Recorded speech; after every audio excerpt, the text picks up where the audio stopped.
Welcome to the banker lamp. Please enjoy the video. You start with portrait mode active and the subject framed. This preserves depth effect while allowing zoom.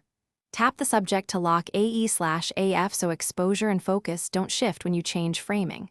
Once done, use the built-in 1x or 2x markers. Don't pinch yet. Pinching converts portrait's depth mapping and may reduce quality. Instead, prepare to switch optical zoom if available. Make sure live photo is off to avoid motion blur, and steady the phone with both hands. Now you adjust zoom in controlled steps to keep portrait depth accurate. If your iPhone 14 has a 2x optical option, tap that for clean zoom. Once done, for slight adjustments use the small +/- on screen instead of a full pinch, because pinching invokes digital zoom and can degrade bokeh. Make sure the grid is on to keep composition straight, and use the volume button or a tripod to reduce handshake.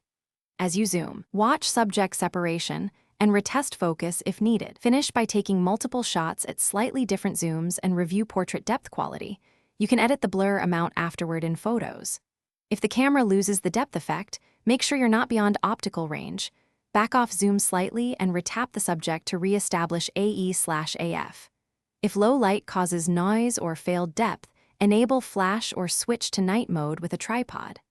One troubleshooting tip: if bokeh looks wrong, decrease zoom and retake with steady framing. Thanks for watching. If this was helpful, leave a like and consider subscribing. See you next time.